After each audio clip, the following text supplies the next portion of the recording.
नमस्कार दोस्तों, कैसे हैं आप सब। दोस्तों, आए दिन महिलाओं के खिलाफ अपराधों की बाढ़ सी देखने को मिलती है। अगर आप अखबार या सोशल मीडिया खोलकर देखेंगे तो महिलाओं के खिलाफ अपराधों की संख्या इतनी है कि आप सोच में पड़ जाएंगे कि हम ये किस निर्दयी और अमानवीय दुनिया में जीवन जी रहे हैं। ऐसे में जरूरी हो जाता है कि हर लड़की या महिला को स्टॉकिंग से संबंधित कानून की जानकारी हो, ताकि उसे पता हो कि इससे कैसे बचना है और कहां इसकी कंप्लेंट करनी है। सबसे पहले जान लेते हैं कि किसी का पीछा करना किस दशा में अपराध होगा। स्टॉकिंग यानी गलत इरादे से किसी महिला या लड़की का पीछा करना अपराध है, जिसके खिलाफ पुलिस में शिकायत की जा सकती है। भारतीय दंड संहिता की धारा 354D के अनुसार हर वो आदमी स्टॉकिंग का अपराधी माना जाएगा जो एक महिला के द्वारा असहमति जताने के बावजूद उससे संपर्क करने की कोशिश करेगा, उसका पीछा करेगा, जबरदस्ती किसी प्रकार का निजी रिश्ता बनाने की कोशिश करेगा, किसी महिला या लड़की को घूरेगा या फिर उसकी जासूसी करेगा जिससे उसकी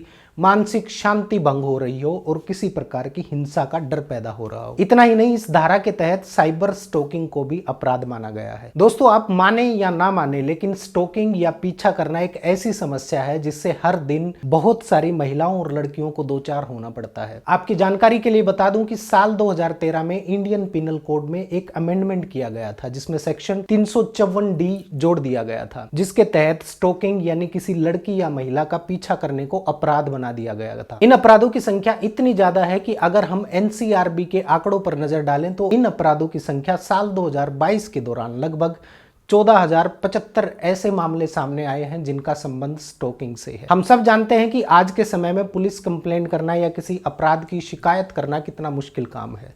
शिकायत करने के बावजूद भी महिलाओं या लड़कियों पर समझौते का दबाव डालकर मामले को रफा दफा कर दिया जाता है। इसके अलावा बहुत सारे ऐसे मामले हैं जो किसी प्रकार के सामाजिक प्रेशर के चलते या फिर महिला या लड़की की इज्जत ना उछल जाए इस डर के चलते रिपोर्ट ही नहीं किए जाते। जैसा कि मैंने बताया कि IPC के सेक्शन 354D के तहत स्टॉकिंग को अपराध बनाया गया है और इस सेक्शन के तहत इस प्रकार के अपराध के लिए किसी पुरुष को ही दोषी ठहराया जा सकता है किसी महिला या लड़की का पीछा करने के लिए। आपकी जानकारी के लिए बता दूं कि इंटरनेट, ईमेल या किसी भी इलेक्ट्रॉनिक कम्युनिकेशन के माध्यम से किसी को ट्रैक करना, उसका पीछा करना भी एक पनिशेबल ऑफेंस है और इसके लिए कारावास और जुर्माना दोनों का प्रावधान किया गया है। अगर पहली बार कोई पुरुष ऐसा करते हुए पाया जाता है तो 3 साल तक की सजा का प्रावधान है और साथ में जुर्माना भी लगाया जा सकता है। अगर वही पुरुष दूसरी बार किसी ऐसे अपराध में दोषी पाया जाता है तो 5 साल की सजा और जुर्माने का प्रावधान है। अब बात आती है कि अगर कोई पीछा कर रहा है तो आपको क्या करना चाहिए।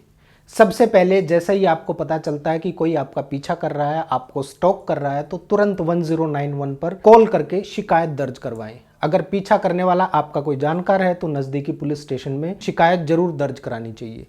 एक बात जरूर ध्यान रखें, स्टॉकर चाहे आपका जानकार हो या कोई अनजान, पुलिस कंप्लेंट जरूर करिए, पुलिस की मदद जरूर लीजिए। अगर आप कहीं जा रहे हैं और अचानक से आपको ये पता चलता है कि कोई आपका पीछा कर रहा है और नजदीक किसी प्रकार की पुलिस सहायता मौजूद नहीं है तो आप 1091 पर कॉल करके शिकायत करें, आपको सहायता जरूर मिलेगी। 1091 हर महिला और लड़की के मोबाइल में सेव होना चाहिए क्योंकि ये नंबर पूरे देश में काम करता है। जैसे ही आप इस नंबर पर कॉल करके अपनी परेशानी बताएंगे वैसे ही सूचना आपके पास के पुलिस स्टेशन को दे दी जाएगी। चूंकि ये नंबर भारत सरकार द्वारा जारी किया गया है और प्रॉपर चैनल से कंप्लेंट पुलिस स्टेशन में फॉरवर्ड की जाएगी, इसलिए आपको हर हाल में जल्दी से जल्दी सहायता मिलेगी। 1091 पर कंप्लेंट के बाद आपको एक रेफरेंस नंबर मिलेगा जिसके आधार पर आप पुलिस स्टेशन में FIR दर्ज करवाकर आगे की कानूनी कार्रवाई कर सकते हैं। इसके अलावा राष्ट्रीय महिला आयोग की वेबसाइट पर जाकर भी आप अपनी शिकायत दर्ज करवा सकते हैं।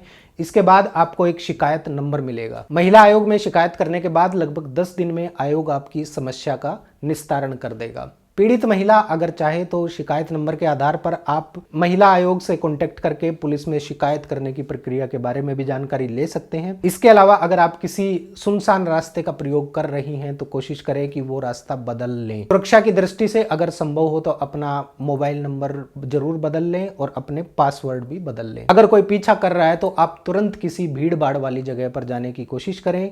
अपने परिवार के सदस्यों और अपने दोस्तों को जरूर बताएं। स्टॉकर से किसी भी प्रकार का संवाद करने से बचना चाहिए और जल्दी से जल्दी पुलिस की हेल्प ले। पीछा किया जाने और परेशान किए जाने के जो भी सबूत आपके पास हैं उनको संभाल कर जरूर रखिए। आपकी जानकारी के लिए बता दूं कि आईपीसी का सेक्शन 354 केवल स्टॉकिंग ही नहीं बल्कि सेक्शन 354 ए यौन उत्पीड़न और इसकी सजा के लिए प्रावधान करता है। सेक्शन 354 भी अपमान करने के इरादे से किसी महिला पर आपराधिक बल प्रयोग करने या हमला करने पर सजा का प्रावधान करता है और सेक्शन 354 सी गलत मंशा के साथ ताक झांक करने पर सजा का प्रावधान करता है। दोस्तों, महिलाओं का पीछा करना या स्टॉकिंग की घटनाएं सिर्फ महिला ही नहीं बल्कि समाज के लिए बड़ा खतरा है, जिसके कारण महिलाओं की जीने की आजादी और अधिकार का उल्लंघन होता है। इतना ही नहीं, इन अपराधों को लेकर कोर्ट ने भी अपनी टिप्पणी की है और ऐसे ही एक अपराधी को सजा सुनाते हुए कहा है कि पीछा करना एक सामाजिक अपराध है जो महानगरों में महिलाओं के जीवन और स्वतंत्रता के अधिकार का उल्लंघन करता है। भारतीय महिलाओं की एक बड़ी संख्या ऐसी है जिसने इसका सामना किया है या इस बुराई का सामना कर रही है, फिर चाहे वो सार्वजनिक यातायात व्यवस्था हो या सार्वजनिक स्थान हो, शॉपिंग मॉल्स हो या फिर मल्टीप्लेक्स। महिलाएं हर जगह खुद को पीछा किए जाने के खतरे के प्रति असहाय महसूस करती हैं। यह मामला दिल्ली के अशोक विहार का था, जहां आरोपी व्यक्ति ने 12 दिसंबर 2013 को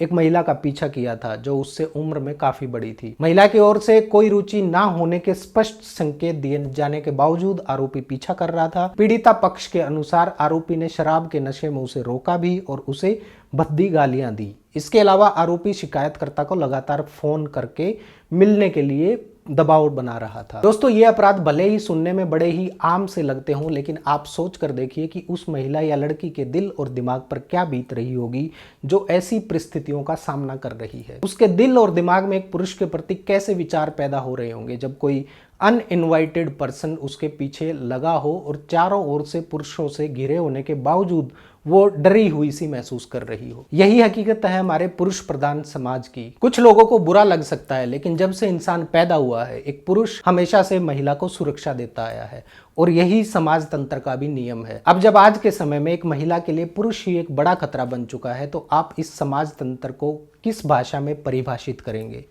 सोच विचार करिए और कमेंट करके अपनी राय दीजिए। ध्यान रखिए, अगर ऐसे अपराधी समाज में पैदा हो रहे हैं तो इसके लिए ये पूरा समाज तंत्र जिम्मेदार है, जिसमें आप, मैं और हमारे आसपास रहने वाला हर पुरुष शामिल है। सोचिए, कल को आपकी बहन, बेटी, माँ या पत्नी भी ऐसा ही महसूस करेगी अगर इन अपराधियों को सामाजिक तौर पर नहीं रोका गया तो। अपने घर से बाहर निकलिए, पैदल अपनी गली मोहल्ले में हर रोज एक चक्कर लगाइए और देखिए हमारे आसपास क्या चल रहा है। लोगों से बातचीत करिए और समस्या पर चर्चा करिए। बहुत सारी सामाजिक समस्याओं का निदान अपने आप हो जाएगा।